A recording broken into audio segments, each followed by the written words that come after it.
तो हेलो बच्चों, कैसे हैं आप लोग। उम्मीद करते हैं कि सब लोग जो एकदम बढ़िया होंगे और पढ़ाई लिखाई भी सब लोग की एकदम मस्त तरीके से चल रही होगी।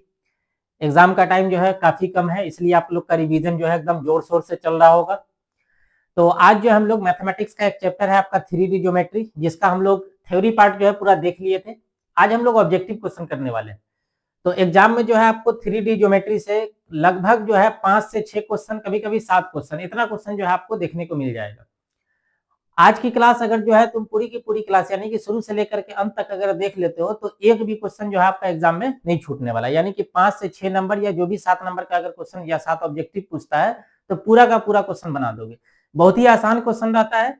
3D जो है वैसे जो थोड़ा सा टफ जो है चैप्टर माना जाता है, बट ऑब्जेक्टिव क्वेश्चन जो है वो बहुत ही छोटे लेवल पे पूछता है, उसमें ज्यादा भारी क्वेश्चन पूछेगा नहीं।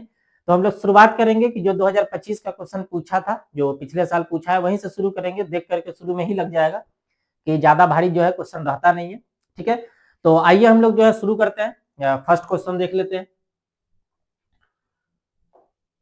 चलो देखो, किसका आंसर जो है आपको पता रहेगा, साथ साथ जो है बनाते चलना है। बोला कि the direction ratio of the straight line. तो जब भी स्ट्रेट लाइन का इक्वेशन देता है और अगर आपसे डायरेक्शन रेशियो पूछ ले तो हमेशा ध्यान रखना है कि जो बट्टा में लिखा हुआ रहता है वही उसका डायरेक्शन रेशियो होता है। जो बट्टा में लिखा रहता है वही उसका डायरेक्शन रेशियो रहता है। बस एक शर्त रहता है, उसको थोड़ा सा ध्यान रखना है। क्या शर्त रहता है? ये डायरेक्शन रेशियो कहलाएगा, यही इसका क्या कहलाएगा? Direction ratio. यही इसका क्या कहलाएगा? Direction ratio. लेकिन एक शर्त है, वो शर्त क्या है कि x का जो है कॉफिशिएंट, y का कॉफिशिएंट और z का कॉफिशिएंट, मतलब x, y और z तीनों के साथ 1 मल्टीप्लाई किया हुआ होनी चाहिए। अगर 1 नहीं है तो आपको 1 बनाना पड़ेगा, तब जाकर के डायरेक्शन रेशियो का आंसर। अब जैसे मान के चलो, अभी तो हम लोग आंसर दे देंगे कि 13, 11 और 9 होगा। अच्छा, इसमें प्रिंटिंग मिस्टेक है, यहाँ पर जो है 19 था, तो यहाँ भी जो है आपको क्या करना है, यहाँ पर 19 है तो यहाँ भी आप लोग को क्या करना है 19। ये सिर्फ चेंज कर लोगे, 9 नहीं, यहाँ पर क्या है 19। तो इस हिसाब से देखोगे तो आपका आंसर जो है कौन सा हो जाएगा? बी। लेकिन अगर मान के चलो इस तरीके से दे दिया रहता कि जेड एक्स के जगह पर लिख देता कि 2x माइनस 9 माइनस 19, तो अब जो है हम लोग क्या करते इस चीज को, यानी कि x के जगह पर यहाँ जो 2 आ गया है इसको तुमको हटाना पड़ जाएगा। और इसको हटाने का सिंपल तरीका है कि 2 को हटाओगे तो कॉमन लेना पड़ेगा, तो x, और यहाँ चूंकि 2 नहीं था तो जो नहीं रहता वो बट्टा में आ जाता है। अब ये 2 को बट्टा में लेकर के आना पड़ेगा, तो पहले से जो है यहाँ पर 13 प्रेजेंट है, तो इसको बट्टा में लेकर के आओगे तो ये ऊपर में 13 से मल्टीप्लाई नहीं होगा, ये बट्टा के बट्टा में चला जाएगा, यानी कि ये आ जाएगा 13 और बट्टे में 2, तो डायरेक्शन रेशियो में ये आ जाएगा।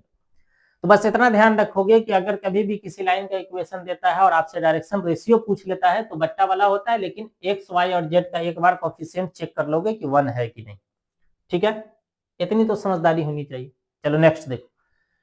बोला कि through which of the following point does the line pass. बोल रहा है कि ये जो ऑप्शन दिया हुआ है, जो पॉइंट दिया हुआ है, तो इसमें से कौन सा ऐसा पॉइंट है जिससे ये वाला लाइन पास कर रहा है। अब ध्यान रखो, बट्टा वाले के बारे में बोले हैं कि जो बट्टा वाला रहता है वो क्या रहेगा आपका? डायरेक्शन रेशियो रहता है। उसी तरीके से ये जो देखते रहता हूं कि x minus x1, y minus में y1 और z माइनस में z1, बट्टा में c रहता है। तो ये जो पॉइंट दिखता है इसी से लाइन पास करता है। अब यहां से चेक कर लो कितना कितना है, x माइनस 11 है, y और माइनस में 12 है।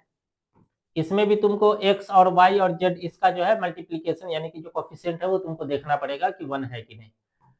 और z प्लस में कितना है 13, बट्टा में कितना दिया हुआ है 14। अगर डायरेक्शन रेशियो पूछता तो आंसर क्या होता? 12, 13 और 14। ये भी आंसर दे दिया होगा ताकि बच्चा गलती कर दे। देखो 12, 13 और 14 ये देता ही है कि ताकि जब ये थोड़ा सा भी जो है भटकेगा तो ऑप्शन मिल जाएगा, टिक करके निकल देगा। तो हम लोग को जो बोला है कि किस पॉइंट से पास करेगा, तो जिस पॉइंट से पास करता है उसको यहां से देखते हैं कि देखो 11 है, 12 है, यहाँ माइनस होनी चाहिए, और अगर प्लस में दिया हुआ है तो तुमको इसको माइनस में उठाना पड़ेगा, मतलब 13 नहीं, कितना लेना पड़ेगा? -13। अगर माइनस में दिया रहे तो डायरेक्ट मान उठा लोगे 11, 12, और प्लस में दिया है तो माइनस में मान उठाओगे, यानी कि -13 हो जाएगा। तो आंसर कितना हो जाएगा इसका? 11, 12 और -13। 11, 12 और -13, यानी कि ऑप्शन कौन सा हो जाएगा? Option B. एक मिनट,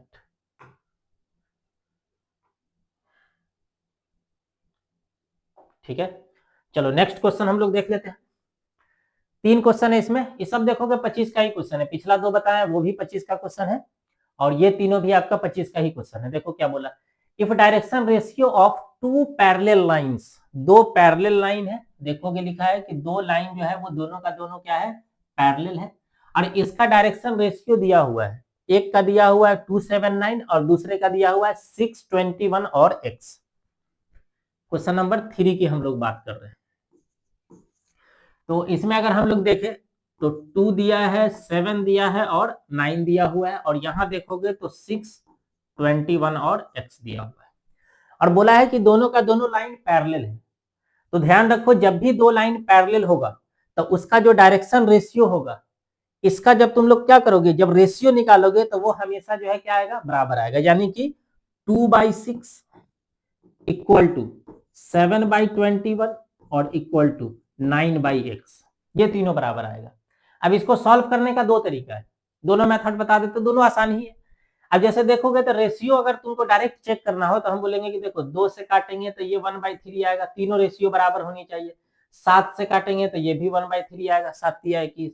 तो x के जगह पर कितना रखा जाए कि 9 से काटने पर 3 आ जाएगा, तो बताओ x के जगह पर तुमको कितना रखना पड़ेगा, 27। तो डायरेक्ट तभी तो 9 या 27 आएगा ना, तो हम बोल देंगे कि x का मान जो है कितना के बराबर है, 27। लेकिन हो सकता है कि ये बात दिमाग पे ना चढ़े, तो एक ही काम करना है कि कोई एक को या तो 2/6 को 9/x के बराबर कर लेना, मतलब एगो x वाला उठाना है और इधर से दोनों में से कोई एक उठा लोगे, आंसर वही आएगा। यानी कि 7/21 इक्वल टू 9/x, यहाँ से x इक्वल टू अगर हम लोग निकाल लेते क्रॉस मल्टीप्लाई में जाएगा तो 21 और इंटू में 9 और बट्टे में कितना आ जाएगा 7, 7 से काट दोगे 7 या 21, 9 या कितना हो जाएगा 27। बात को समझ पा रहे हो? तो इस हिसाब से अगर हम लोग देखें तो आंसर जो है वो कौन सा हो जाएगा, आपका सी ऑप्शन सही हो जाएगा। क्वेश्चन नंबर 4 पर आते हैं। क्वेश्चन नंबर 4 में देखो क्या कह रहा है, सेम ही क्वेश्चन है क्वेश्चन नंबर 4 भी। देखो क्या बोला कि direction ratio of 2 parallel line, ये दोनों लाइन भी क्या है, पैरेलल ही है। अब बताओ 2 लाइन अगर पैरेलल हो गया और दोनों का डायरेक्शन रेशियो दिया हुआ है, एक का डायरेक्शन रेशियो है ए बी और सी, और एक का डायरेक्शन रेशियो है एक्स वाई और जेड। अब कह रहा है कि ये दोनों का दोनों लाइन पैरेलल है, तब एजेड का मान बताना है कितना के बराबर होगा, ये एजेड हम लोग को निकालना है। अब अभी बताए हैं कि 2 लाइन अगर पैरेलल होगा तो इसका रेशियो बराबर हो जाएगा a/x, b/y, c/z, ये तीनों बराबर होगा। अब जो निकालना है उसके हिसाब से देखना है कि देखो हमको निकालना क्या है, एजेड का मान। तो ए वाला अगर देखोगे तो तुमको ये वाला टर्म ए वाला दिया हुआ है, और इसमें देखोगे तो जेड प्रेजेंट है तो जेड वाला ये टर्म दिया हुआ है। तो इन दोनों को आपस में बराबर कर दो, यानी कि a/x equal to c/z। Cross multiply अगर करोगे तो a को z से मल्टीप्लाई करोगे तो ये az बन जाएगा, और c को x से मल्टीप्लाई करोगे तो ये क्या बन जाएगा, cx बन जाएगा। यानी कि देखोगे az का जो है वैल्यू कितना के बराबर आ गया, cx के। ऑप्शन कौन सा सही हो जाएगा, ऑप्शन बी। बात समझ में आ रही है? एकदम मजा आ रहा होगा अगर बढ़िया से जो है चैप्टर रिवीजन होगा, एकदम मजा आ जाएगा, पूरा ऑब्जेक्टिव जो है एकदम बढ़िया से समझ जाओगे। और एग्जाम में इसी टाइप का क्वेश्चन पूछने वाला है, इसी आसान आसान क्वेश्चन, ज्यादातर direction ratio, point, perpendicular, parallel, बस इसी सब पे क्वेश्चन सब रहता है, घुमा फिरा करके यही से क्वेश्चन दिए रहता है। बिहार बोर्ड है भाई, इससे ऊपर बढ़ेगा तो फिर चलो देखो नेक्स्ट क्वेश्चन देखते हैं, क्वेश्चन नंबर 5। पांचवा भी देखोगे कुछ इसी टाइप का क्वेश्चन है। क्वेश्चन नंबर 5 की अगर हम लोग बात करें, देखो क्या बोला कि if direction ratio of 2 mutually perpendicular line, language बदल गया, ध्यान दो।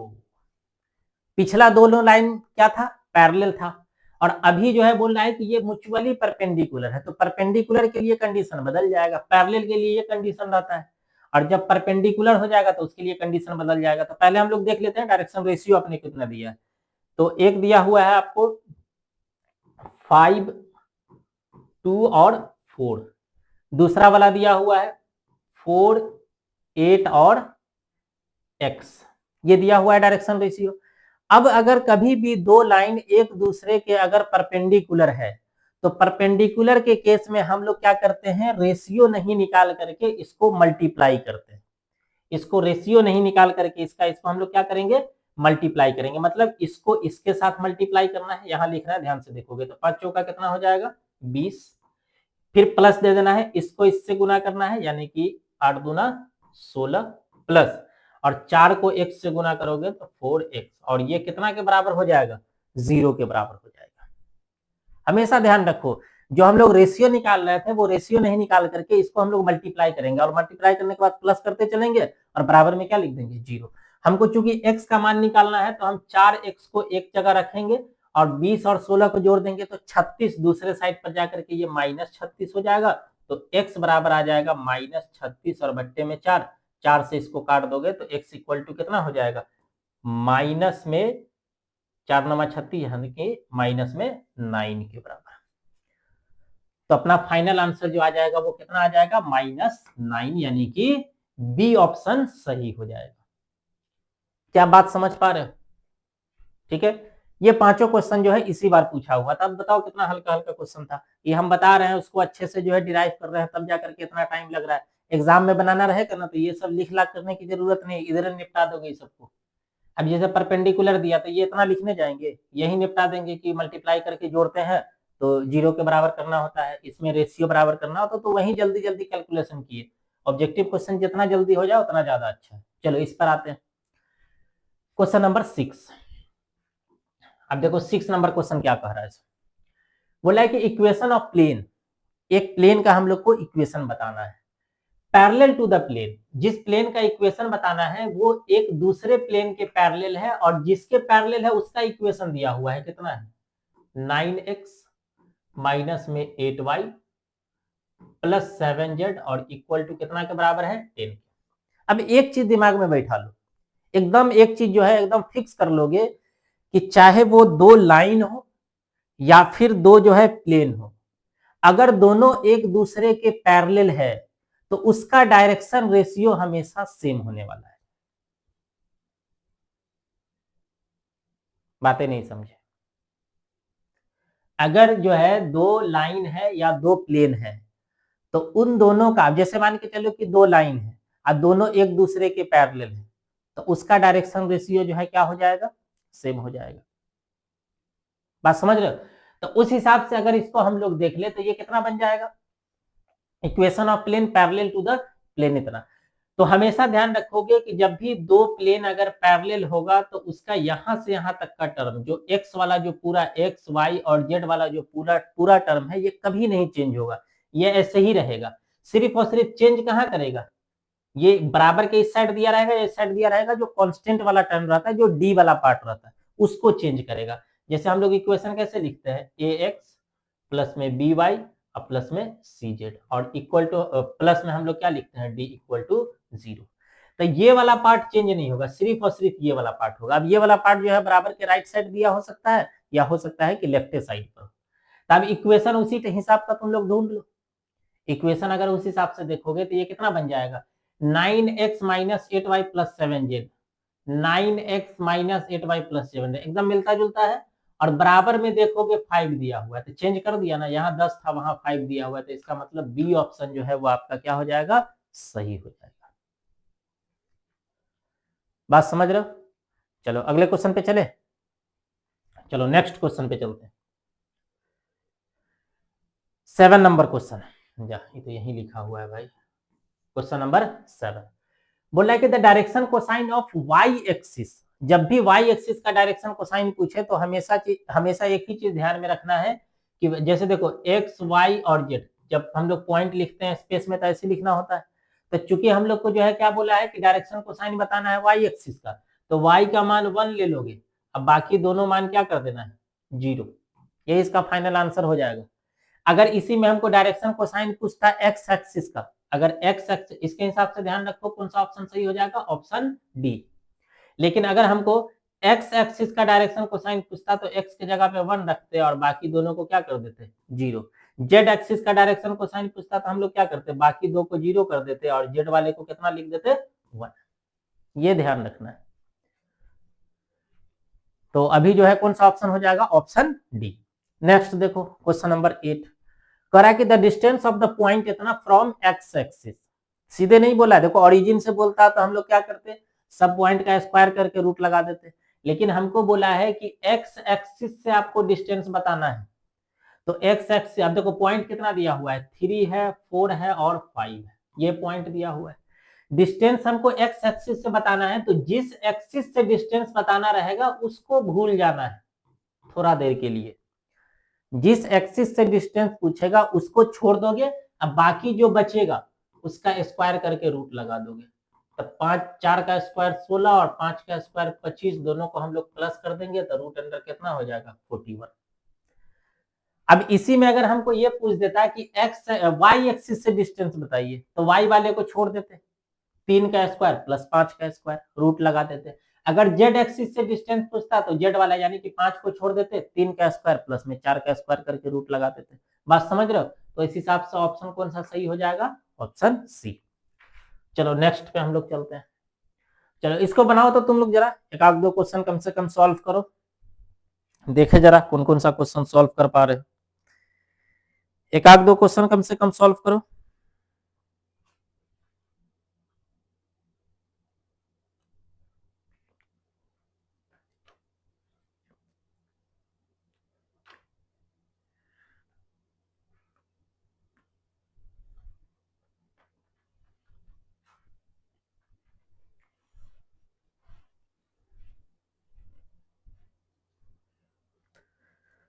देखो एक आध क्वेश्चन कम से कम सॉल्व करो, बननी चाहिए।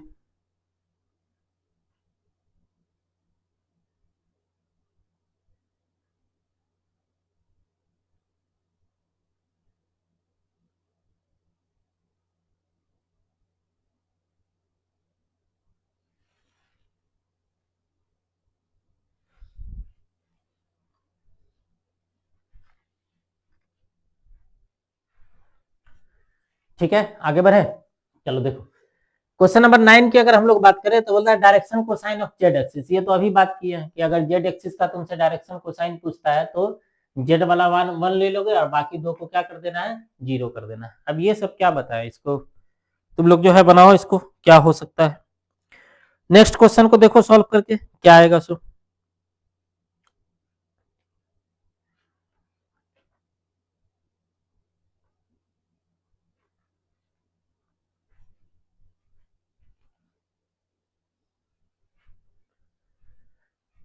ठीक है चलो आगे है आपका कि the equation of X Y plane. अब देखो ये सब बात ध्यान रखो, the equation of X Y plane, जब भी तुमसे एक्स वाई प्लेन का इक्वेशन पूछ दे, किसका पूछ रहा है, एक्स वाई का, तो इस केस में इसका जो इक्वेशन होगा वो जेड कितना के बराबर हो जाएगा, 0 के बराबर हो जाएगा। क्वेश्चन नंबर 10 की हम लोग बात कर रहे हैं, तो आंसर जो है तुम्हारा क्या बनेगा, बी। लेकिन मान के चलो अगर हमसे जेड एक्स का इक्वेशन पूछ लेता तो जो इसमें नहीं रहेगा उसको 0 के बराबर कर दो, वही उसका इक्वेशन कहलाएगा। मान के चलो वाई जेड का पूछ लेता, तो वाई जेड का पूछता तो हम लोग क्या बोल देते कि एक्स जो है वो कितना के बराबर हो जाएगा, 0 के बराबर हो जाएगा। यह सब इसका एक्स वाई का इक्वेशन जेड बराबर 0, जेड एक्स का इक्वेशन वाई बराबर 0, वाई जेड का इक्वेशन एक्स बराबर 0 हो जाएगा। नेक्स्ट क्वेश्चन हम लोग देखें, क्वेश्चन नंबर 11 कह रहा है कि if two planes are perpendicular to each other, दो प्लेन है और दोनों एक दूसरे के क्या है, परपेंडिकुलर है। तो पहले हम लोग जो है दोनों प्लेन का इक्वेशन लिख लेते हैं। क्वेश्चन नंबर 11, एक प्लेन है 2x माइनस में 4y प्लस में 3z और इक्वल टू 5, और एक प्लेन है आपका x प्लस 2y और प्लस में लेमडा z इक्वल टू 12। अब जब ये दोनों का दोनों एक दूसरे के क्या है, परपेंडिकुलर है, तो परपेंडिकुलर के केस में ध्यान रखना है कि देखो यहाँ x के साथ कुछ नहीं है, तो x वाला जो कोफिशिएंट है उसको एक साथ मल्टीप्लाई करो, तो 2 इंटू 1 2 हो जाएगा। यहाँ इन दोनों को एक साथ मल्टीप्लाई करो तो ये -8 बन जाएगा, और यहाँ इन दोनों को एक साथ मल्टीप्लाई करो यानी कि प्लस में कितना बन जाएगा, 3 लेमडा। और ये तीनों को जब प्लस करोगे तो परपेंडिकुलर के केस में हमेशा क्या लिखना है, 0 के बराबर। तो ये बन जाएगा 2 माइनस 8 प्लस में 3 लेमडा इक्वल टू 0, यानी कि 2 में से जो है 8 माइनस करोगे तो -6, तो 3 लेमडा इक्वल टू -6 को इस साइड लाओगे तो 6 बन जाएगा, 3 से काट दोगे तो लेमडा इक्वल टू कितना बनेगा, 2, यानी कि option B, lambda equal to कितना आ जाएगा, 2। लाइन के केस में देखो, लाइन रहता है उस केस में भी, परपेंडिकुलर के केस में हम लोग क्या करते हैं, मल्टीप्लाई करके प्लस करते हैं, 0 के बराबर लिखते हैं, और दो प्लेन भी अगर दिया रहता है तो मल्टीप्लाई करके हम लोग प्लस करते हैं और बराबर में क्या लिख देते हैं, 0। अगला क्वेश्चन आपका क्या है, बोला है कि द डिस्टेंस बिटवीन पॉइंट इतना। अब देखो इन दोनों के बीच हम लोग को क्या करना है, ये दोनों पॉइंट के बीच डिस्टेंस निकालना है। अब बताओ डिस्टेंस का फॉर्मूला नहीं मालूम है, इसको तो लिख लिए होगे, इसको हटा देते हैं, यहीं पे जो है इसको बनाते हैं, ज्यादा अच्छा रहेगा। अब बताओ दो पॉइंट के बीच डिस्टेंस निकालना है, तो डिस्टेंस का फॉर्मूला हम लोग पढ़े, अब डायरेक्ट लिख रहे हैं। देखो x2 माइनस x1 का होल स्क्वायर, तो x2 यहाँ कितना है, 1 है, और x1 4 है, यानी कि 1 माइनस 4 इसका whole square, plus y2 minus y1 यानी कि -1 और -3 हो जाएगा, -1 -3 इसका whole square, plus z2 minus z1 यानी कि -5 और -7, -5 और -7 इसका होल स्क्वायर हो। एक में से 4 घटा दोगे 3 बचेगा, तो 3 का स्क्वायर 9, ये -3 बचेगा, मतलब स्क्वायर होने के बाद तो प्लस ही हो जाएगा। यहाँ -4 बनेगा तो 4 का स्क्वायर 16, और यहाँ बनेगा 7 5 12 यानी कि 144। अगर इस सब को हम लोग प्लस कर दें तो ये 169 के बराबर आ जाएगा, और 169 में से कितना बाहर होता है, 13, यानी कि 13 आंसर हो जाएगा। ऑप्शन कौन सा हो जाएगा, सी। ये आसान बात सब है, तुम लोग जो है आसानी से निकाल सकते हो कि दो पॉइंट के बीच डिस्टेंस कैसे निकालते हैं। जैसे 10वां में पढ़े थे तो वहां पर दो पॉइंट मतलब कोऑर्डिनेट में सिर्फ x और y आता था, तो हम लोग लिखते थे x2 माइनस x1 का होल स्क्वायर प्लस में y2 माइनस y1 का होल स्क्वायर। यहाँ z भी आ जाता है तो हम लोग z भी शामिल कर लेते हैं इसमें। चलो अगला देखो, क्वेश्चन नंबर 13 बोला है कि let L1 M1 N1 and L2 M2 N2 with the direction cosine of two line. ये दोनों जो है ये क्या किया है, दो लाइन का डायरेक्शन कोसाइन दे दिया है। Lines are perpendicular to each other, दोनों लाइन जो है एक दूसरे के क्या है, परपेंडिकुलर है। और किस केस में परपेंडिकुलर होगा ये कंडीशन तुमसे पूछ रहा है। क्वेश्चन ध्यान से पढ़ोगे, बोला है कि दो लाइन है, दोनों का डायरेक्शन रेशियो दिया हुआ है, कह रहा है कि दोनों का दोनों जो है परपेंडिकुलर है इफ, और तब चारों में से बताना है कि अगर परपेंडिकुलर है तो कौन सा कंडीशन सही होगा। तो जब भी परपेंडिकुलर रहता है तो उस केस में ध्यान रखना है L1 L2 plus M1 M2 और प्लस N1 N2 ये किसके बराबर होता है, 0 के, यानी कि इसका ऑप्शन कौन सा हो जाएगा, ऑप्शन ए। ठीक है, चलो नेक्स्ट क्वेश्चन पे चलते हैं। अगला क्वेश्चन देखो क्या है, बोला है कि let ABC be the direction ratio of a line, then direction cosine. ये ABC जो है वो क्या है, डायरेक्शन रेशियो है, तब कह रहा है कि डायरेक्शन कोसाइन बताइए क्या होगा। अब देखो जब भी ABC अगर तुमको डायरेक्शन रेशियो दिया, ABC डायरेक्शन रेशियो दिया, तो इसका डायरेक्शन कोसाइन क्या होगा, तो a बट्टा में root under a square plus में b स्क्वायर प्लस में c स्क्वायर, ये सब देख लिए। b बट्टा में root under a square same उतरता जाएगा, b स्क्वायर और प्लस में c स्क्वायर, c बट्टा में root under a square plus में b स्क्वायर और प्लस में c का स्क्वायर, ऐसे ही होता है। अब हम लोग क्या करते हैं कि ये जो पूरा का पूरा टर्म लिखा हुआ है, ये जो पूरा का पूरा टर्म लिखा हुआ है a square plus b square plus c square, इसको हम लोग लिखते हैं सिग्मा ए स्क्वायर से। इसको हम लोग किससे लिख देते हैं, सिग्मा ए स्क्वायर से। अब बताओ ये पूरा टर्म को सिग्मा ए स्क्वायर से लिख दोगे तो रूट लगा है तो सबके नीचे क्या आ जाएगा, रूट आ जाएगा। तो इसके नीचे भी आ जाएगा सिग्मा ए स्क्वायर, इसके नीचे भी सिग्मा ए स्क्वायर, यहाँ भी सिग्मा ए स्क्वायर। तो उस हिसाब से देखोगे तो ऑप्शन जो है तुम्हारा कौन सा सही हो जाएगा, ऑप्शन ए।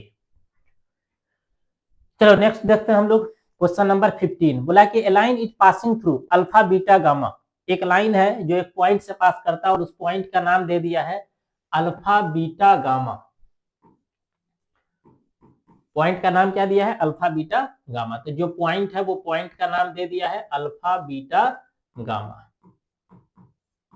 ठीक है, आगे क्या बोला, एंड इट्स डायरेक्शन कोसाइन, इसका जो डायरेक्शन कोसाइन है वो क्या है, LMN है। Then equation of the line, तब कह रहा है कि बताइए इस लाइन का इक्वेशन क्या होगा। अब देखो अगर इसका डायरेक्शन कोसाइन LM और N दिया है तो इस केस में जब जाओगे डायरेक्शन कोसाइन लिखने के लिए, सॉरी इसका इक्वेशन लिखने के लिए, तो देखो क्या बनेगा, x माइनस जिस पॉइंट से पास करना है वो लिखाएगा x माइनस x1 होता है ना, तो इसको बोलेंगे कि ये x1 है, ये वाला y1 है और ये z1 है। तो x माइनस अल्फा, और बट्टे में जैसे डायरेक्शन रेशियो को बट्टा में लिखते हैं ना, उसी तरीके से हम लोग डायरेक्शन कोसाइन को भी बट्टा में लिख सकते हैं। तो L equal to y minus y1, y1 की जगह पे बीटा है बट्टा में m, z माइनस गामा और बट्टा में n।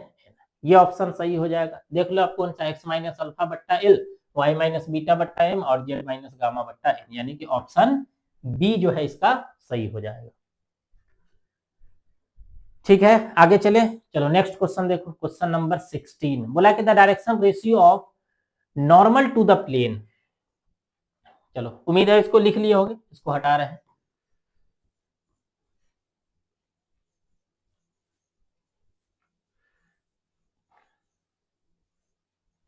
चलो देखो, बोला है कि the direction ratio of normal to the plane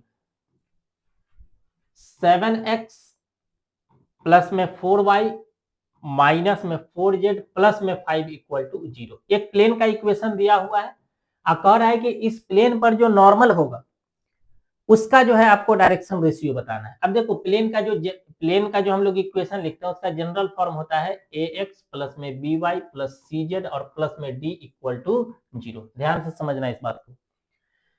तो ये जो x y और z के साथ मल्टीप्लाई किया हुआ है, ये जो x y और z के साथ जो मल्टीप्लाई किया हुआ है, इसी को हम लोग बोलते हैं कि ये डायरेक्शन रेशियो है। किसका डायरेक्शन रेशियो है? तो यही नॉर्मल का डायरेक्शन रेशियो होता है। ये किसका डायरेक्शन रेशियो होता है? नॉर्मल का डायरेक्शन रेशियो। अब बताओ उस हिसाब से अगर इसको देखोगे तो डायरेक्शन रेशियो क्या हो जाएगा? 7 4 और -4, 7 4 और -4।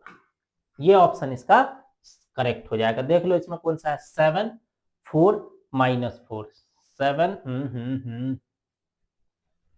ऑप्शन तो दिया ही नहीं है, 7 4 और -4। ऑप्शन गड़बड़ है भाई। 7 4 और -4 होनी चाहिए। कोई एक ऑप्शन को बना दो, इसको बना देते हैं यहाँ -4।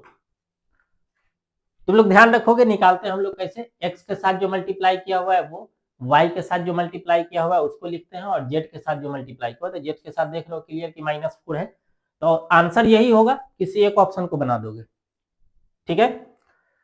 चलो एक और क्वेश्चन रह गया, बोला कि direction cosine of X axis. अभी बताया है कि अगर डायरेक्शन कोसाइन लिखना हो तो एक्स एक्सिस का डायरेक्शन कोसाइन क्या लिखेंगे? एक्स की जगह पे 1 रख देंगे और बाकी 2 को 0 बना देंगे। देख लो कौन सा है, एक्स की जगह पे 1 और बाकी 2 जो है वो क्या है?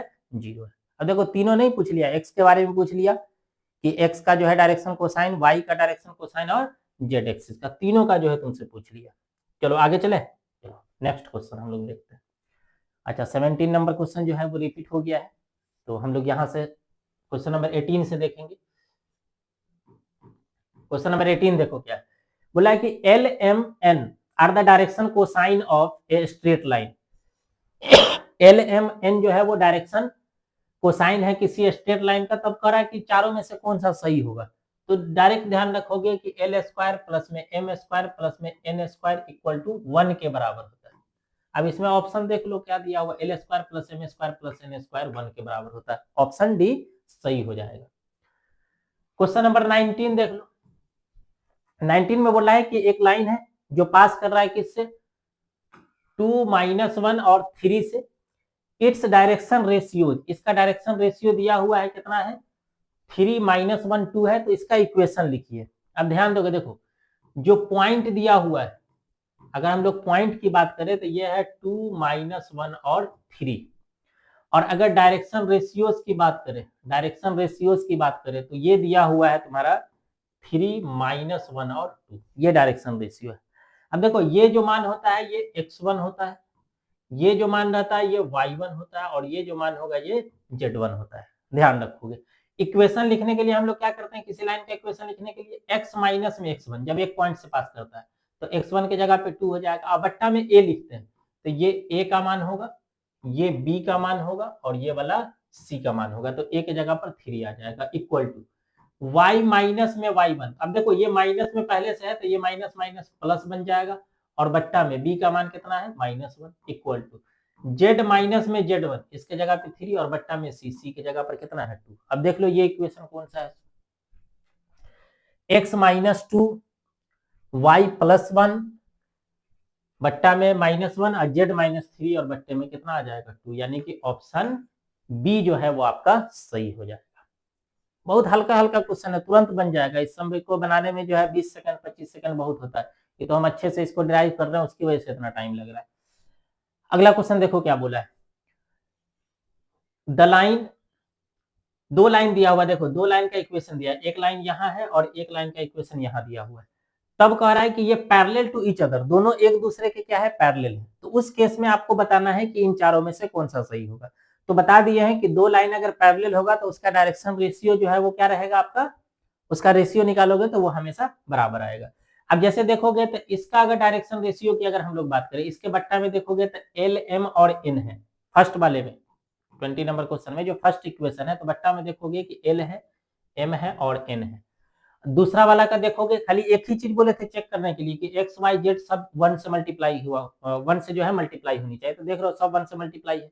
दूसरे लाइन में देखोगे बट्टा में कितना दिया हुआ है, 2 है, 3 है और 6 है। अब इसी का हम लोग को रेशियो निकालना है। देखो एल बट्टा में 2 इक्वल टू एम बट्टा में 3 इक्वल टू एन और बट्टा में कितना आ जाएगा 6। अब ऑप्शन देखोगे ऐसा दिया नहीं है, ऑप्शन तो ऐसा दिया नहीं है। अब ऑप्शन मिलाने के लिए तुम लोग को क्या करना है कि देखो इसका एलसीएम लेना है, जो बट्टा में है उसका एलसीएम लेना है। अब बताओ बट्टा में जो है उसका एलसीएम कितना होगा, 2 3 6 का एलसीएम 6 होगा, तो सबको 6 से मल्टीप्लाई कर देना, इसको भी 6 से मल्टीप्लाई कर दो। चलो अलग से लिखते हैं। जो l/2 है इसको भी x से मल्टीप्लाई कर देना है, 6 से मल्टीप्लाई कर देना है, इक्वल टू जो m/3 है इसको भी 6 से मल्टीप्लाई कर देना है, और जो n/6 है इसको भी 6 से मल्टीप्लाई कर देना है। ये काम तभी करना है जब आंसर इस फॉर्म में नहीं दिया रहेगा, वो आंसर ज्यादातर केस में इसी यही काम करके देता है। तो इसके लिए क्या करेंगे, जो एलसीएम ले लेंगे तीनों का और एलसीएम से सब में मल्टीप्लाई कर देंगे। एलसीएम से मल्टीप्लाई करने पे फायदा ये होता है कि सब कटेगा और बेस जो है, जो तुम्हारा बट्टा में जो दिया हुआ है वो खत्म हो जाएगा, फ्रैक्शन। तो देखो 6 से 6 कटेगा, 3 से ये 6 को काटोगे तो 2 आएगा और यहाँ 2 से काटोगे तो 3 आएगा, तो ये बन जाएगा 3l इक्वल टू 2m और equal to n। 3l equal to 2m equal to n, यानी कि ऑप्शन कौन सा हो जाएगा, ऑप्शन बी। नेक्स्ट क्वेश्चन अगर हम लोग देखें 21, पहले तो इसको लिखो। 21 में क्या कर रहा है कि the length of the perpendicular from the point इतना टू द प्लेन इतना। ये भी क्वेश्चन आसान ही है, भारी नहीं है। कैसे बनाएंगे सो देखो, तुरंत इसको सॉल्व करेंगे। देखो क्या करना है, एक ही चीज जो है दिमाग में रखना है। क्या दिमाग में रखना है, जब इस टाइप का क्वेश्चन पूछे तो क्या दिमाग में रखना है। देखो क्या बोला है कि लेंथ बताना है, कैसा लेंथ, तो परपेंडिकुलर लेंथ बताना है, किस पॉइंट से, तो 0 -1 3 से, और किस प्लेन से बताना है तो उसका भी इक्वेशन तुमको दिया हुआ है। तो पहले तो हम लोग पॉइंट लिख लेते हैं, जिस पॉइंट से हम लोग को बताना है, तो पहले हम लोग पॉइंट लिख लेते हैं। तो पॉइंट जो है अपना दिया हुआ है 0 -1 और 3, और जो प्लेन दिया हुआ है, जो प्लेन दिया हुआ है वो है आपका 2x + y माइनस में 2z equal to +1 equal to 0, +1 equal to 0। अब देखो ये कितना आसानी से क्वेश्चन बनेगा इसका, जो देखो कितना आसानी से क्वेश्चन बनता है। देखो हमको पूछा है डिस्टेंस, तो d इक्वल टू, देखो क्या करेंगे, ये जो इक्वेशन है ना इसको जस का तस उतारो, और जस का तस जब उतारने लगोगे तो जहां x y और z जो लगा हुआ है ना वहां खाली ये पॉइंट बैठा रहता है। जैसे देखो 2 और इंटू में x के जगह पे कितना रख दोगे, 0, पहला वाला x का मान होता है, प्लस y के जगह पर कितना रख दोगे, -1, -2, z के जगह पर कितना रख दोगे, 3, अब प्लस में ये वाला 1 पहले से दिया हुआ है। अब बताओ जस का तस उतार दिए। अगर ये वाला टर्म बराबर के राइट साइड पे लिखा हुआ रहेगा तो उसको लेफ्ट साइड पर लेकर के आओगे। 3D जो सबको भारी लगता है ना, तो वो यही सब की वजह से कि कब किसको कहां रखना है वो ध्यान में होनी चाहिए। अब जब भी डिस्टेंस हम लोग निकालेंगे तो ये जो डी वाला, यही डी वाला पार्ट होता है, तो ये हमेशा जो है लेफ्ट साइड पे होनी चाहिए, यानी कि राइट साइड पे हमेशा 0 दिखनी चाहिए। बात समझ रहे हो। अब जस का तस रखे हैं, खाली x के जगह पर x का मान, y के जगह पर y का मान, z के जगह पर z का मान। अब बट्टा में क्या करना है, तो x के साथ 2 मल्टीप्लाई किया हुआ था तो 2 का स्क्वायर, y के साथ 1 मल्टीप्लाई किया हुआ है तो 1 का स्क्वायर, जेड के साथ -2 मल्टीप्लाई किया हुआ है तो -2 का स्क्वायर, और इस पर क्या लगा देना है, रूट। ये वाला लेना है एक्स के साथ, वाई के साथ, जेड के साथ, इसको नहीं उठा लोगे। अब ये कितना बन जाएगा सो देख लो, अब ये कितना बनेगा वो देख लो। ऊपर में देखोगे तो ये 0 से गुना होकर के 0 -1 -6 +1।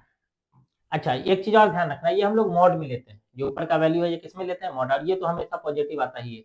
2 का स्क्वायर 4 +1, फिर यहाँ -2 का स्क्वायर 4, +1 से -1 कट जाएगा। अब ये -6 जो है मॉड उसको प्लस बना देगा, तो +6, और बट्टा में देखोगे तो 4 4 8 और 1 9, रूट के बाहर निकलेगा तो कितना आएगा, 3, 3 से इसको काटोगे तो डिस्टेंस अपना कितना निकल गया, 2 के बराबर। कौन सा ऑप्शन हो जाएगा, ऑप्शन डी। अब बताओ, ये भारी है, थोड़ा सा कॉन्सेप्चुअल है, कॉन्सेप्ट अगर आपको पता है तो आसानी से क्वेश्चन बना सकते, कहीं कोई दिक्कत नहीं आएगी। चलो अगला क्वेश्चन देख लेते हैं,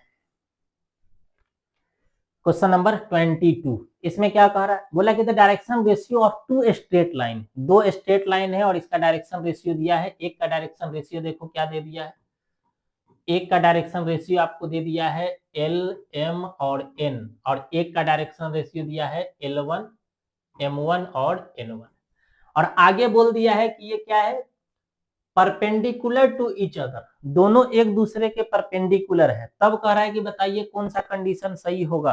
तो अब ये बताया है कि परपेंडिकुलर के केस में जो कंडीशन होता है वो इन दोनों को मल्टीप्लाई करते हैं, तो यहाँ L है और यहाँ L1 है, तो L इंटू में L1 प्लस M इंटू में M1 प्लस में N और इंटू में N1 इक्वल टू 0। बस ये ध्यान रखो, कौन सा ऑप्शन हो जाएगा, L into L1 plus M into M1 plus N into N1, यानी कि सी ऑप्शन। चलो अगला देखो, question number 23, the direction ratio of the line joining the point.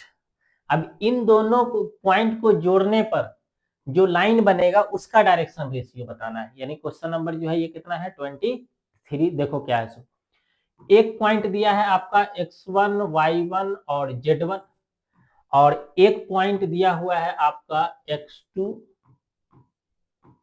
y2 और z2, ये पॉइंट दिया हुआ। तो कह रहा है कि इन दोनों को मिलाने पर जो लाइन बनेगा तो उसका डायरेक्शन रेशियो क्या होगा। तो सिंपल है कि देखो, जब भी 2 पॉइंट दिया रहेगा, जब 2 पॉइंट दिया रहे और उसके बाद अगर आपसे डायरेक्शन रेशियो पूछता है, जब भी 2 पॉइंट दिया रहे और उसके बाद आपसे डायरेक्शन रेशियो पूछता है, तो हम लोग क्या करते हैं, दूसरा में से पहला को घटाते चलते हैं। मतलब x2 में से x1 को माइनस करेंगे, x2 माइनस x1, कॉमा दे देंगे, उसके बाद y2 माइनस y1, फिर कॉमा दे देंगे, z2 माइनस में z1। देख लो कौन सा ऑप्शन है, x2 minus x1, y2 minus y1, z2 minus z1, option D. चलो भाई आगे बढ़ते हैं, क्वेश्चन नंबर 24 कह रहा है कि the coordinate of the mid point of the line segment. अब बताओ, इसके मिड पॉइंट का कोऑर्डिनेट पूछ रहा है। अब मिड पॉइंट का फॉर्मूला हम लोग पढ़े 10th क्लास में कि क्या करते हैं, x1 प्लस x2 बट्टा 2। तो पहले पॉइंट से देखोगे, डायरेक्ट रख रहे हैं, पहले पॉइंट से 2 प्लस 8 बट्टा में 2, दूसरा वाला जो है कितना है, 3 प्लस में -3 बट्टा में 2, और जेड वाला अगर देखोगे तो कितना है, 4 प्लस में 8 और बट्टा में 2, तो ये बन जाएगा 10, यानी कि 2 से काटोगे 5 आएगा, ये तो 0 बन जाएगा, 3 प्लस 3 और -3 0 आएगा, भाग देने पे 0 ही बन जाएगा, 8 4 12, 2 से काट दोगे 6, तो 506 डी ऑप्शन। डी ऑप्शन को बड़ा टारगेट किया है भाई, अगली बार जब तुक्का लगाओ ना तो नहीं कुछ समझ में आया तो डी को जो है रगड़ दो पकड़ के। डी ऑप्शन इसमें देखे कई को डी आ गया, मतलब इतना ही क्वेश्चन बताया, इसमें से 6-7 को डी आ गया है। ठीक है, चलो नेक्स्ट क्वेश्चन अगर हम लोग देखें 506, हाँ ठीक, 25 नंबर क्वेश्चन बोल रहा है कि if the direction cosine of 2 straight line, 2 straight line है उसका डायरेक्शन कोसाइन दिया है, एक का दिया हुआ है क्वेश्चन नंबर 25, एक का दिया हुआ है L1, M1 और N1, और एक का दिया हुआ है L2, M2 और N2। कह रहा है कि direction then cosine of the angle theta. अब देखो, ये डायरेक्शन कोसाइन नहीं पूछ रहा है, नहीं तो फंस जाओगे यहीं। ये तुमसे डायरेक्शन कोसाइन नहीं पूछा है, क्या बोला है कि कोसाइन ऑफ एंगल थीटा। अब कोसाइन ऑफ एंगल थीटा का मतलब होता है कॉस थीटा बिटवीन देम। अच्छा आगे लिख भी दिया है, चलो बहुत दयालु है भाई, नहीं लिखेगा, अगर मान के चलो आगे से नहीं लिखता है तो तुम लोग को ध्यान रखना है कि कोसाइन ऑफ एंगल थीटा का क्या मतलब है, कॉस थीटा, और ये कॉस थीटा का ही फॉर्मूला होता है। क्या कॉस थीटा का फॉर्मूला होता है भाई, तो L1 L2 प्लस में M1 M2 और प्लस में N1 N2। इसलिए जब परपेंडिकुलर होता है तो परपेंडिकुलर के केस में हम लोग जीरो लिख देते हैं, इसलिए कि 90 डिग्री के केस में cos थीटा कितना के बराबर आ जाता है, जीरो के। तब हम लोग L1 L2 M1 M2 और प्लस में N1 N2 किसके बराबर कर देते हैं, जीरो के। अब देख लो कौन सा ऑप्शन सही हो जाएगा, cos थीटा बराबर L1 L2 plus M1 M2 plus में N1 N2, C option. Question number 26 में देखो क्या बोला है कि इफ द लाइन इतना is parallel to the plane, ये वाला लाइन जो है ये इसके क्या है, पैरेलल है। तो इस केस में जो है तुमको बताना है कि इन चारों में से कौन सा ऑप्शन सही होगा। अब यहां पर एक बात समझ लो, देखो जब दो लाइन एक दूसरे के परपेंडिकुलर रहेगा तो दोनों का डायरेक्शन रेशियो को गुना करेंगे और प्लस कर देंगे और बराबर में क्या लिखेंगे, जीरो, कहीं कोई दिक्कत नहीं। अगर दो प्लेन एक दूसरे के परपेंडिकुलर रहेगा तो उस केस में भी हम लोग क्या करेंगे, जो है दोनों के डायरेक्शन रेशियो को मल्टीप्लाई करेंगे, प्लस करेंगे और बराबर में क्या लिख देंगे, जीरो, कोई दिक्कत नहीं। अगर दो लाइन पैरेलल रहा तो दो लाइन अगर पैरेलल है तो ध्यान रखो उसके डायरेक्शन रेशियो को हम लोग क्या करेंगे, उसका रेशियो निकालेंगे, जैसे A1 बट्टा A2 प्लस B1 बट्टा B2 प्लस C1 बट्टा C2, सॉरी बराबर करते चलना है, A1 बाई A2 बराबर जो है B1 बाई B2 जो है equal to C1 by C2। उसी तरीके से प्लेन में भी होगा कि अगर दो प्लेन पैरेलल है तो A1 by A2 equal to B1 by B2 equal to C1 by C2।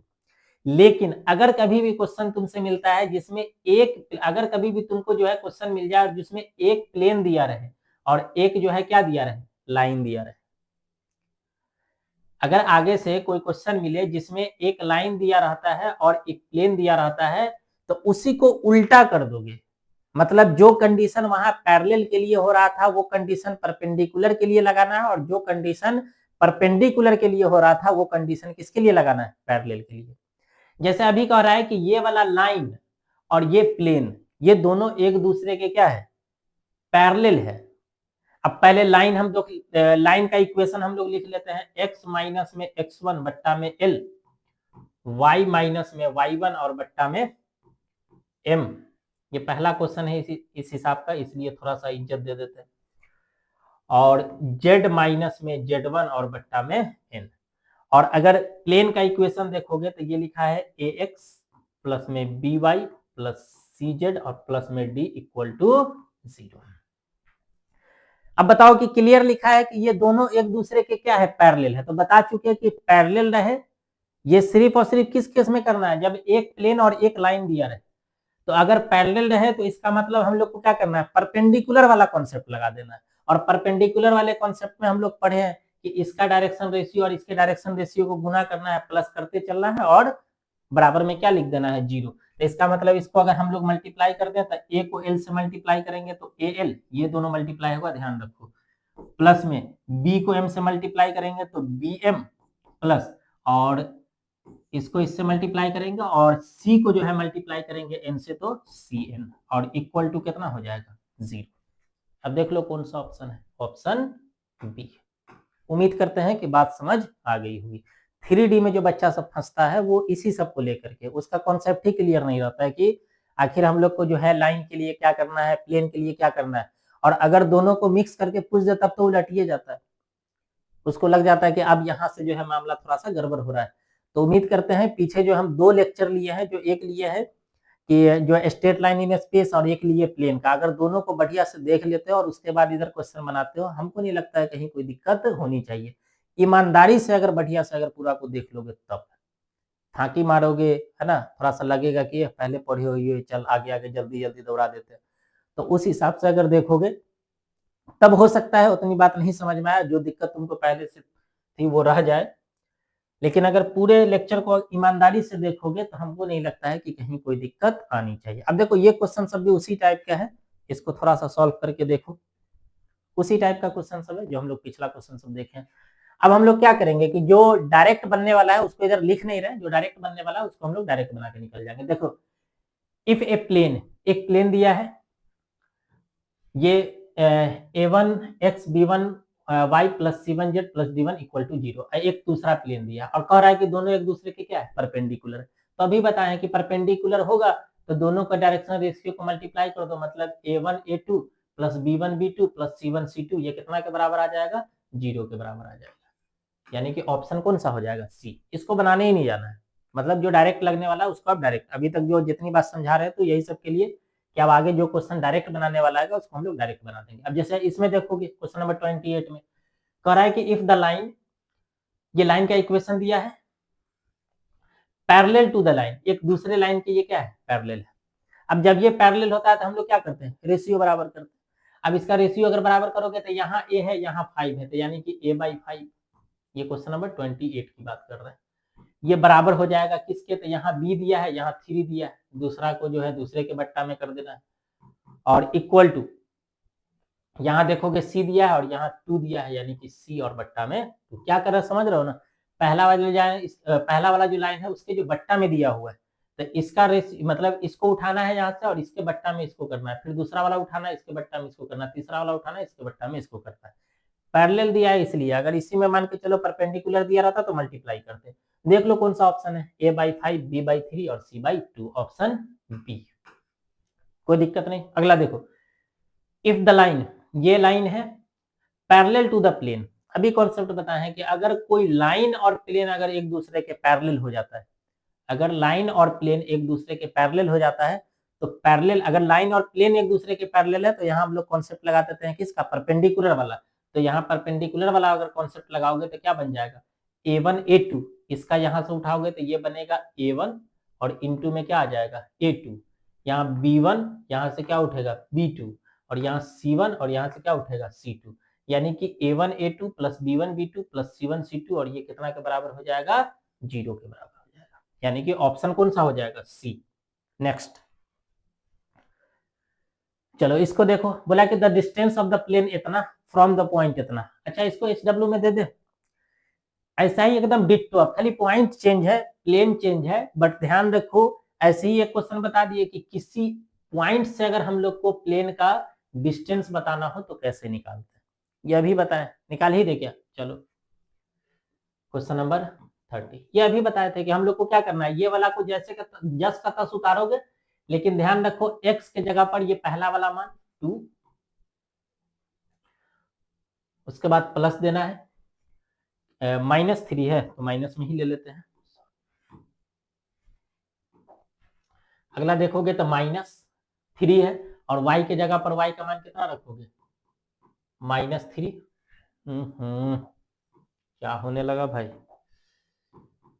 -3 और उसके बाद है +6 और z के जगह पर z का मान रखना है, जो कि z का मान कितना के बराबर है, -1 के बराबर, और प्लस में देखोगे कितना है 7 के बराबर, और बट्टा में कितना आ जाएगा, तो ये जो प्लेन में x के साथ जो मल्टीप्लाई किया हुआ है मतलब 2 का स्क्वायर प्लस में -3 का स्क्वायर और +6 का स्क्वायर, और इस पर क्या लग जाएगा, रूट।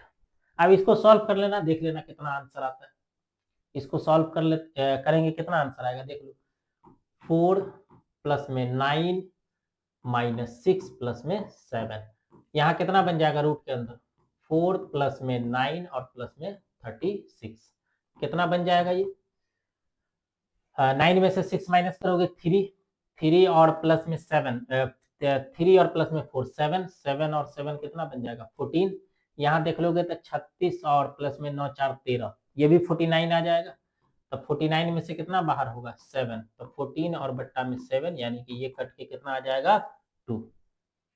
बहुत अच्छी बात है भाई, शायद एक और निकाले थे उसका भी आंसर 2 ही आया था, नहीं। चलो अगला क्वेश्चन देखते हैं, बोला the distance of the plane इतना फ्रॉम ओरिजिन, ओरिजिन से निकालना तो और आसान हो जाता है। अगर कभी भी ओरिजिन से पूछ ले तो ओरिजिन के केस में हम लोग क्या करते हैं, एक्स वाई इसको हटा देते हैं, है ना, उम्मीद है लिख लिए होगे, हट जाते हैं, अगर स्क्रीनशॉट लेना है तो वो ले सकते हो। चलो ओरिजिन से निकालना और आसान है, ओरिजिन से निकालना इसलिए आसान है कि वो जो हम लोग मान रखते हैं पॉइंट वाला वो नहीं रखना पड़ेगा। उसके लिए देखो हम लोग क्या करेंगे, मॉड तो हम लोग लगाते ही है, तो देखो इसमें क्या करना है, प्लेन का इक्वेशन जो दिया है वो कितना दिया है 2x माइनस में 3y प्लस में 4z और 6 बराबर के राइट साइड पे, तो इसको लेफ्ट साइड ले जाओगे तो -6 और प्लस में क्या बन जाएगा 0। ये 31 नंबर क्वेश्चन है। तो इसमें अगर तुमसे डिस्टेंस पूछना था तुमको क्या करना है, देखो ओरिजिन से पूछेगा ना तो सिर्फ और सिर्फ ये डी वाला पार्ट को उठा लोगे, -6 और मोड लगा देना। ओरिजिन से पूछेगा तब ये काम करना, ओरिजिन से पूछेगा तो सिर्फ और सिर्फ डी वाला पार्ट उठा लोगे और उसके बाद जो है डायरेक्ट बट्टा में क्या करना है, 2 का स्क्वायर प्लस में -3 का स्क्वायर और प्लस में 4 है तो 4 का, 4 है कि 6 है, कितना है, हाँ 4 है तो 4 का स्क्वायर। इसको सॉल्व कर लोगे, जो आएगा वो आंसर हो जाएगा। ओरिजिन के केस में हम लोग एक्स वाई जेड वाले को छोड़ देते हैं। छोड़ने की वजह है इसलिए हम लोग छोड़ देते हैं कि ओरिजिन के केस में एक्स वाई और जेड का मान 0 हो जाता है, मान रखोगे तो वो 0 बन जाएगा और सिर्फ कांस्टेंट वाला बचेगा। तो इसमें देख लेना कौन सा आंसर, इसको देख लो, 4 का स्क्वायर 16, 3 का स्क्वायर 9, तो 16 9 25 और 4 29, तो बट्टा में 29 आता है। 2 का स्क्वायर 4, 3 का स्क्वायर 9, 9 4 13 और 16 29 आएगा और 29 वाला एक ही ऑप्शन ही है, तो सी ऑप्शन सही हो जाएगा। ठीक है, अगला देखो, the angle between the plane, इन दोनों प्लेन के बीच का हम लोग को क्या करना है, एंगल बताना है। अब ये तो भाई बनाना पड़ेगा, इसलिए कि हम लोग इसका थ्योरी पढ़ चुके हैं, और अगर दो प्लेन के बीच एंगल तुमको बताना है तो किस तरीके से हम लोग निकालते हैं ये हम लोग पढ़ चुके हैं। देखो निकाल करके कितना आंसर आनी चाहिए। अगर हमको दो प्लेन के बीच का एंगल पूछता है तो कितना आंसर आनी चाहिए वो देखो, क्वेश्चन नंबर 32।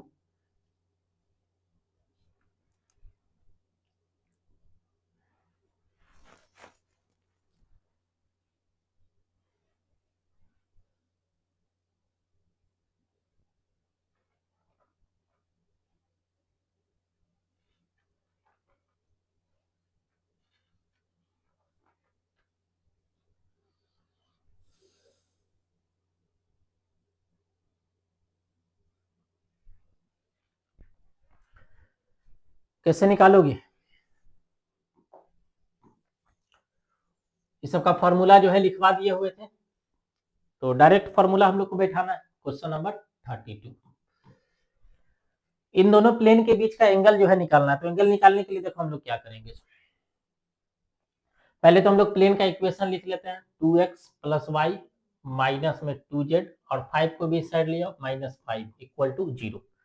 दूसरे प्लेन का इक्वेशन अगर देखोगे तो ये है 3x माइनस में 6y माइनस 2z -7 = 0, ये है। अगर हमको एंगल बताना हो, दो प्लेन के बीच के एंगल की बात कर रहे हैं, तो दो प्लेन के बीच का अगर एंगल बताना हो या अगर दो लाइन रहता है उसके भी बीच का एंगल बनाना रहता है तो हम लोग यही काम करते हैं। तो यहां से हम लोग निकालते हैं cos थीटा, और cos थीटा का फॉर्मूला देखो क्या लगाएंगे, a1 a2 मतलब इन दोनों को गुना करना है, ये सब बता दिए होंगे। 3 दूना कितना हो जाएगा 6, प्लस फिर इन दोनों को, यहाँ कुछ नहीं तो 1, तो इसको और इसको गुना करना है, तो ये -6 आएगा, प्लस फिर इसको गुना करना है, यानी कि -2 और इंटू में कितना हो जाएगा -2, और इसको किस में लिख देना है, मॉड में। इतना काम कर लिए, और बट्टे में पहला वाला जो प्लेन दिया हुआ है, प्लेन का इक्वेशन, उसमें x को हटा दो तो 2 का स्क्वायर, प्लस में y को हटा दो 1 का स्क्वायर, z को हटा दो तो -2 का स्क्वायर। फिर दूसरे के लिए फिर जो है क्या करोगे, दूसरे में से x को हटा दो तो 3 का स्क्वायर प्लस -6 का स्क्वायर प्लस -2 का स्क्वायर, ये भी होता है। अब देखो +6 और -6 ये तो खत्म हो जाएगा, तो बचेगा कितना, यहाँ 2 × 2 4 आ जाएगा ऊपर में, और बट्टा में देखो कितना बनेगा, तो यहाँ 2 का स्क्वायर 4, यहाँ जो है अगर 2 का स्क्वायर करोगे तो 4 + 1 प्लस में 4, ये 3 का स्क्वायर 9 36 और प्लस में 4।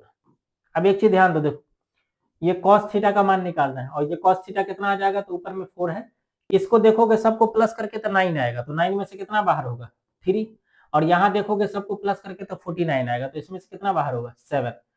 तो cos थीटा इतना आ गया है, तो बताओ थीटा कितना होगा, cos इनवर्स 4/7 को 3 से मल्टीप्लाई करोगे कितना आ जाएगा 21, cos इनवर्स 4/21, ऑप्शन कौन सा हो जाएगा, सी। बहुत आसान है, इसलिए कि देखो दो प्लेन के बीच एंगल निकालने का हम लोग फॉर्मूला पढ़े थे, वेक्टर फॉर्म में भी पढ़े थे और कार्टेशियन फॉर्म में भी पढ़े थे।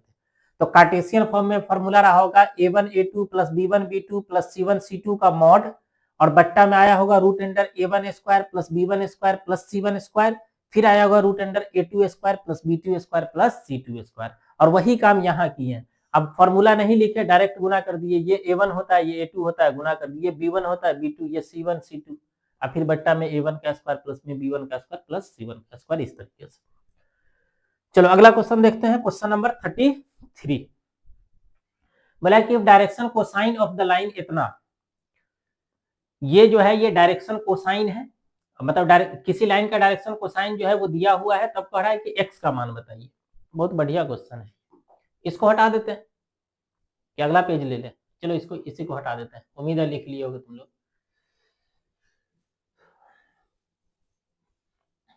नहीं लिखे तो हट जाते हैं, तो स्क्रीनशॉट ले लिया करो।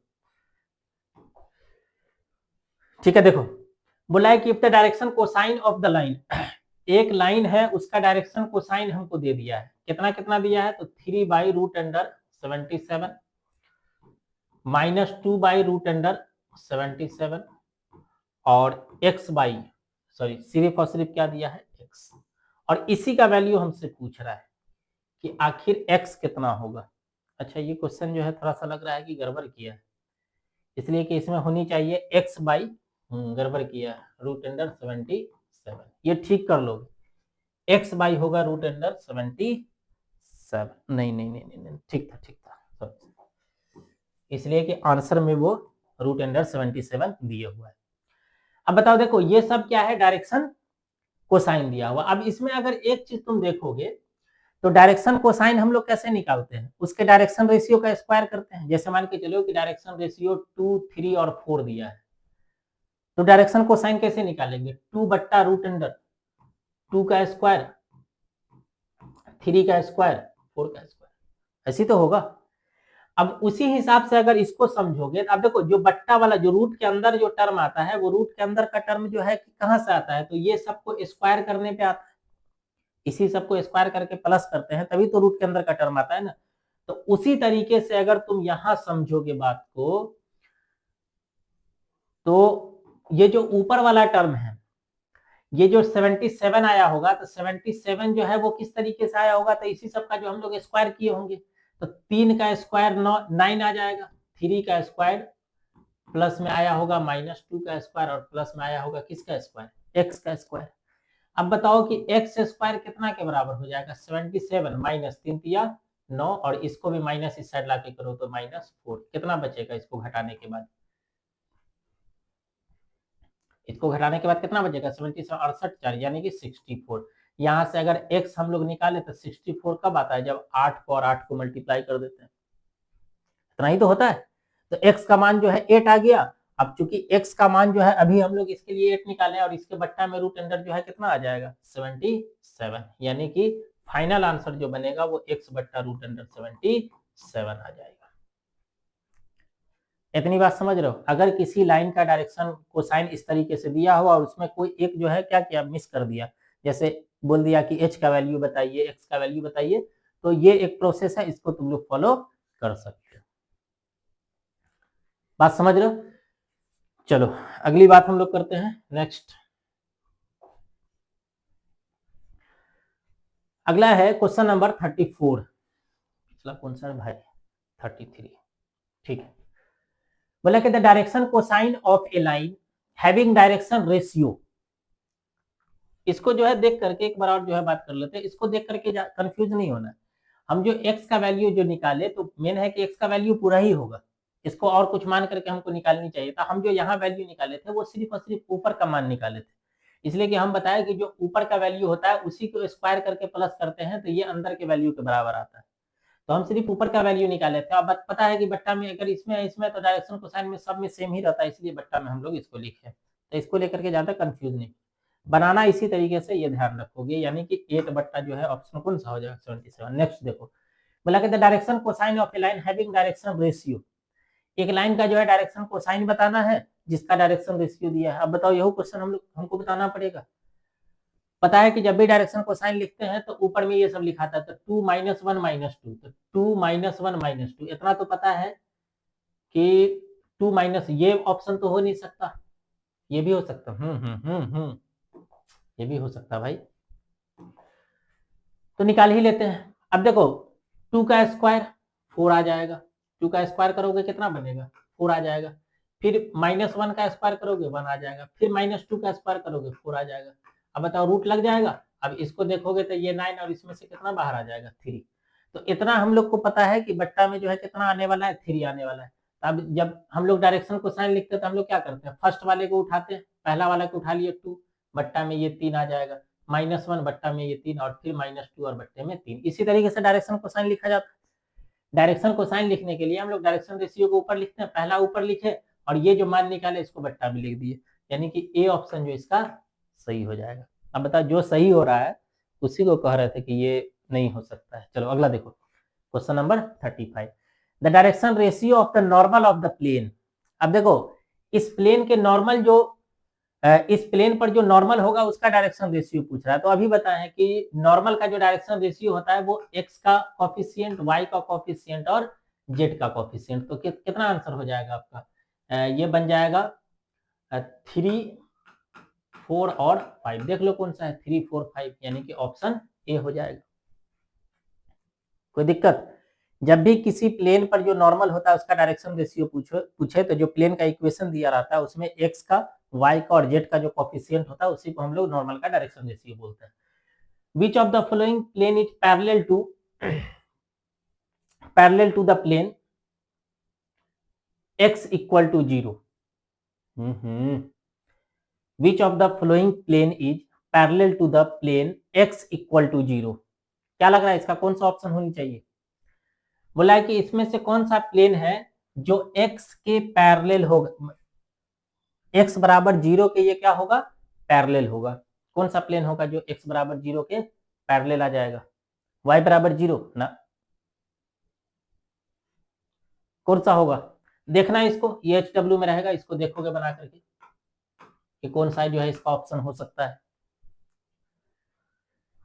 ठीक है, और लग जाए कि फलाना ऑप्शन होने वाला है तो उसको जो है कमेंट कर दोगे हमको, है ना, जो है कमेंट करना, वहां हम जो है इसका जवाब दे देंगे कि क्या होगा। Which of the following plane to parallel to x equal to 0। तो इसको देख लेना तुम लोग, equation of the plane parallel to the equation of the plane parallel to the plane, इतना ये तो शुरू में ही एक क्वेश्चन ऐसा देखे थे कि एक प्लेन का हम लोग को जो है इक्वेशन बताना है और वो एक दूसरे प्लेन के पैरेलल है। तो बता दिए थे कि अगर एक ऐसे प्लेन का जो इक्वेशन बताना है जो किसी दूसरे प्लेन के पैरेलल है तो उस प्लेन का जो इक्वेशन दिया होगा उसमें एक्स, वाई और जेड वाला टर्म जो है चेंज नहीं होगा, कांस्टेंट वाला टर्म जो है वो चेंज कर जाएगा। तो इसमें देख लो 2x minus 3y plus 4z, 2x minus 3y plus 4z, ये वाला हो जाएगा 2x minus 3y plus 4z। देखोगे ये पूरा सेम है और बराबर में वहां 7 था, यहाँ 11 है, बदल दिया है। तो इसका मतलब कौन सा ऑप्शन हो जाएगा, B option. Next, equation of plane perpendicular to the plane, इतना एक ऐसे प्लेन का इक्वेशन बताना है जो इस प्लेन के क्या है, परपेंडिकुलर है। एक ऐसे प्लेन का इक्वेशन बताना है जो इसके क्या है, परपेंडिकुलर है। इसको कैसे निकालोगे, सारा थ्योरी बता चुके हैं। ये सब किस तरीके से कि कोई अगर किसी प्लेन का इक्वेशन बताना है और वो किसी दूसरे पर क्या है, परपेंडिकुलर है, तो इसका सारा जो है थ्योरी बता चुके हैं कि आखिर करना क्या है। ये भी HW में रहेगा, इसको सॉल्व करना पड़ेगा।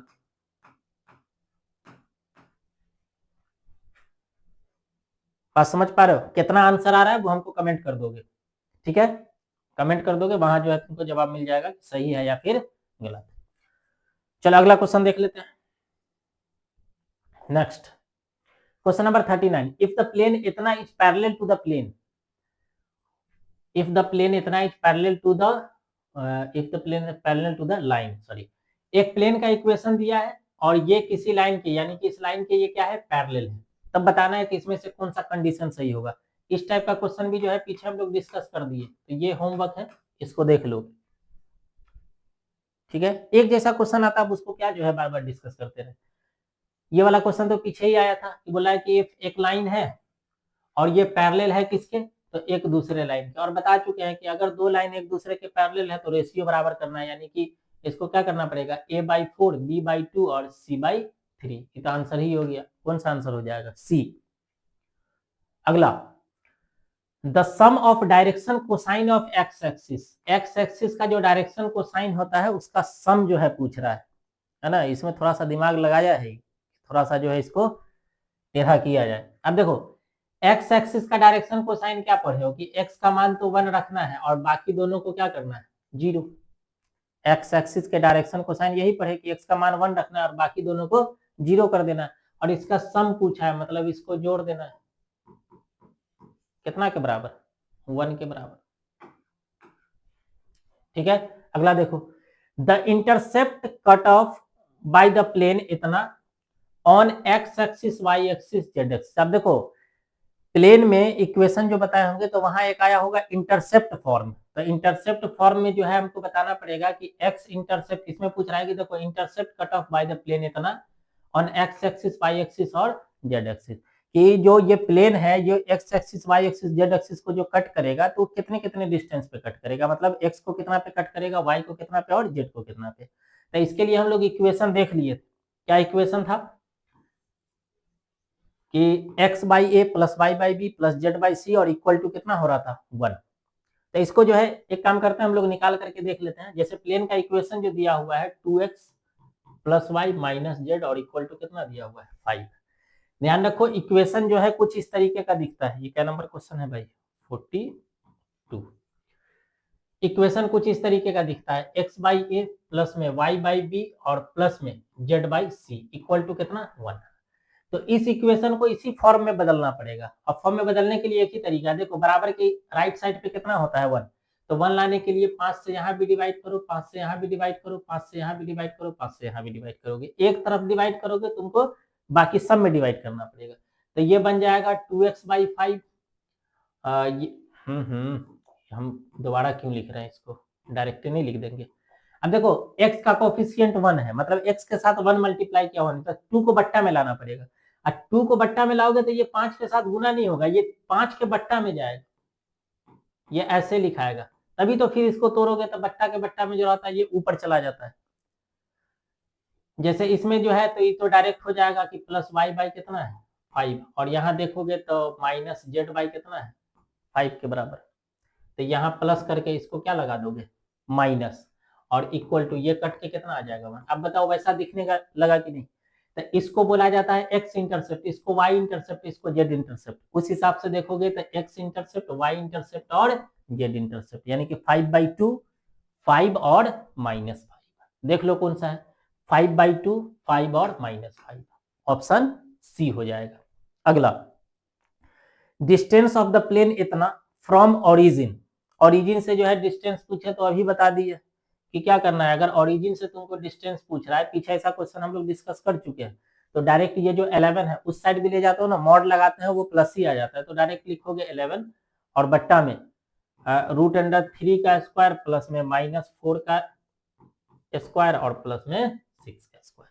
अब देख लो कि इसको सॉल्व करके कितना आंसर आता है, देख लो 11 बट्टा में 9 और ये 16 25 और 36 कितना हो जाएगा 36 को, और इसको 25 को अगर प्लस किया जाए तो 61 आ जाएगा, यानी अच्छा सॉल्व में तो सेम ही है, यानी कि ऑप्शन कौन सा हो जाएगा option B.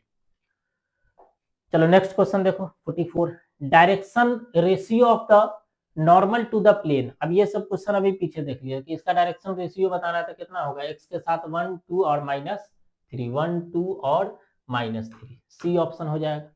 45 the direction ratio of the straight line. अब बताओ इसका डायरेक्शन रेशियो नहीं निकलेगा, ये जो रहता है इसी को डायरेक्शन रेशियो बोलते हैं, तो क्या है 3 3 6 3 3 6। अगला through which of the following point does straight line इतना। अब देखो बोल रहा है कि कौन से पॉइंट से ये स्ट्रेट लाइन पास करेगा, तो बता दिए कि पॉइंट जब हम लोग लेते हैं तो यही एक्स के बगल में जो लिखा रहता है, खाली ध्यान रखोगे माइनस रहता है तो डायरेक्ट उठाना है, अगर प्लस रहे तो माइनस के साथ उठाना है। तो चूंकि सब में माइनस लगा हुआ है तो हम लोग क्या करेंगे डायरेक्ट उठा लेंगे। तो 100 99 और 98 देख लो कौन सा है 100 99 और 98 ये बन जाएगा। Equation of plane parallel to the plane इतना। अब जो है एक ऐसे प्लेन का इक्वेशन बताना। अच्छा ये क्वेश्चन जो होमवर्क में दिया वही क्वेश्चन मतलब उसी टाइप का क्वेश्चन है कि बोला है कि एक प्लेन का इक्वेशन बताना है जो इसके क्या है पैरेलल में, तो इसका जो है ये HW में रहेगा, इसी टाइप का क्वेश्चन दिया, जब वो बनेगा तो ये भी क्वेश्चन बन जाएगा।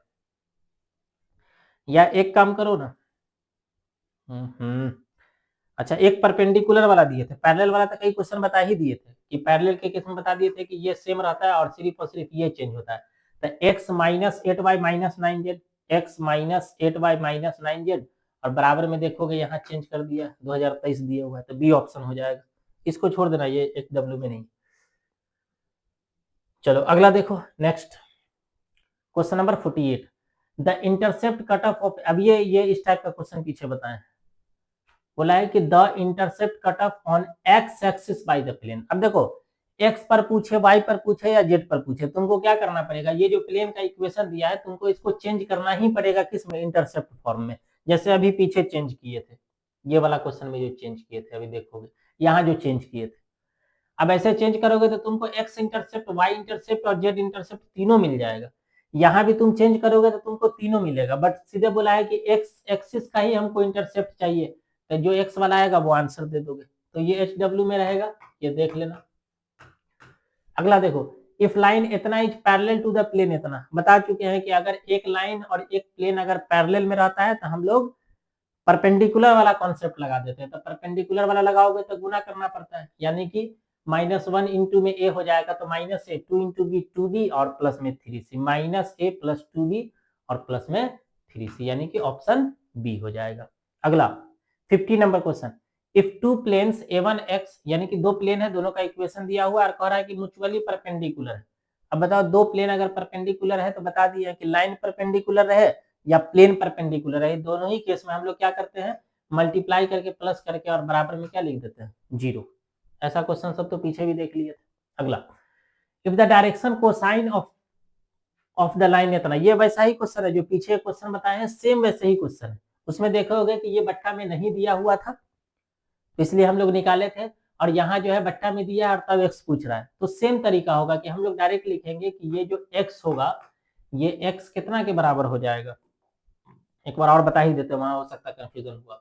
तो जब हम लोग यहाँ x निकालने जाएंगे तो ये x किसके बराबर होगा, ये ध्यान रखोगे। देखो, जो भी ऊपर में टर्म दिया रहता है, जो भी ऊपर में टर्म दिया रहता है, यानी कि 4 का स्क्वायर प्लस में 5 का स्क्वायर और ऊपर में है x का स्क्वायर, तो ये सब बराबर होगा किसके, 77 के, जो बट्टा में रूट के अंदर दिया हुआ है, ये ध्यान रखोगे। अब ये कितना बन जाएगा, 4 का एक्स स्क्वायर इक्वल टू 77, 4 का स्क्वायर 16 और 5 का स्क्वायर 25 बन जाएगा। तो 16 और 25 को अगर हम लोग जो है जोड़ दे, 5 का स्क्वायर 25 और 16 यानी कि 41, तो एक्स स्क्वायर इक्वल टू कितना आ जाएगा, 7 में से 1 यानी कि 6 और यहाँ 7 में से 4 यानी कि 3, तो एक्स कितना के बराबर आ जाएगा, 6 के, ये 6 का स्क्वायर बनेगा, तो ये 6 हो जाएगा आंसर।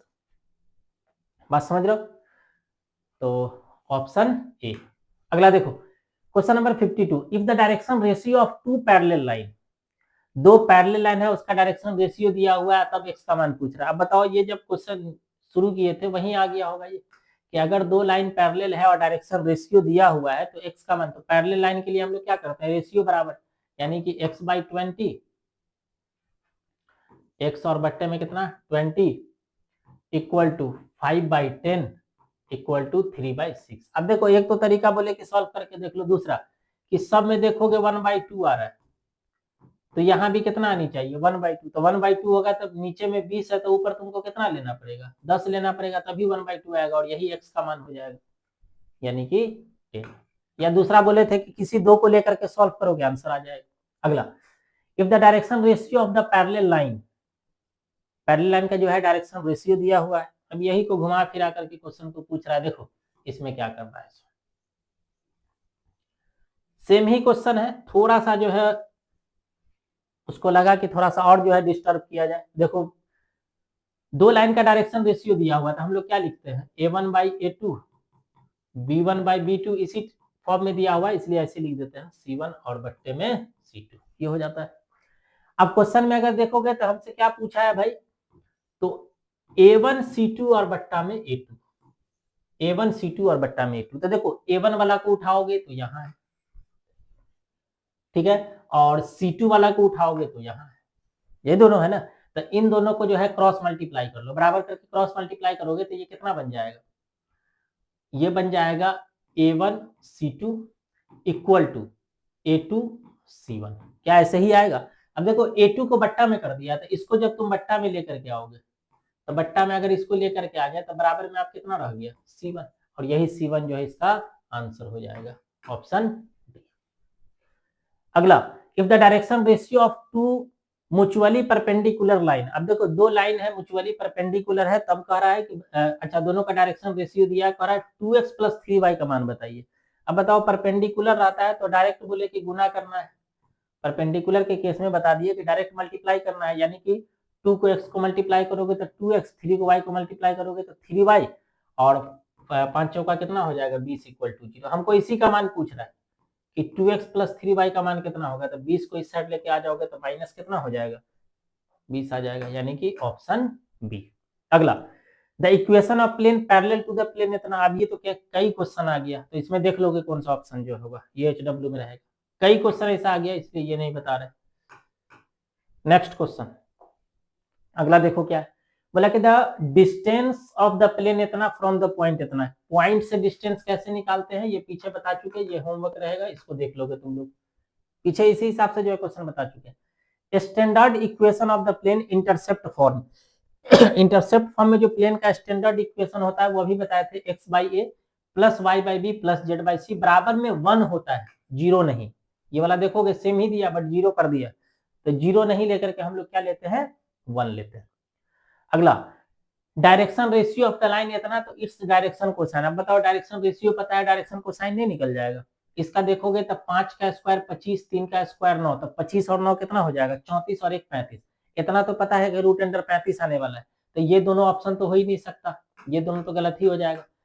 इसमें से अगर देखोगे तो इसके भी बट्टा में जो है √35 है, इसके बट्टा में √35 है, तो पहला हम लोग कैसे लिखते हैं 1 बट्टा में √35, 3 बट्टा में √35, और ये कितना हो जाएगा 5 बट्टे में √35, यानी कि ऑप्शन ए हो जाएगा।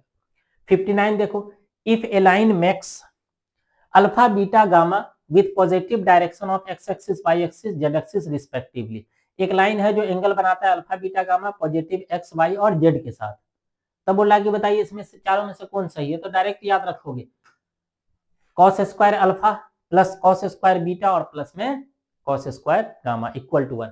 एक देखे होंगे हम लोग पढ़े कि l स्क्वायर प्लस में m स्क्वायर प्लस में n स्क्वायर इक्वल टू 1 होता है, तो ये जो l स्क्वायर है यही होता है cos स्क्वायर अल्फा के बराबर, ये जो m स्क्वायर है यही होता है cos स्क्वायर बीटा के बराबर, और ये जो n स्क्वायर है यही होता है cos स्क्वायर गामा के बराबर। ठीक है, चलो नेक्स्ट देख लेते हैं।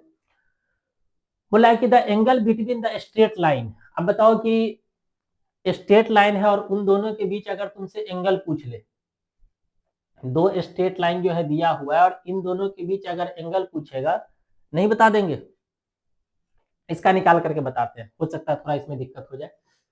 करना क्या है सो देखो, क्वेश्चन नंबर 60, प्लेन का इक्वेशन देखो क्या दिया हुआ है 2x सॉरी लाइन का इक्वेशन 2x प्लस में 3y और इक्वल टू -z।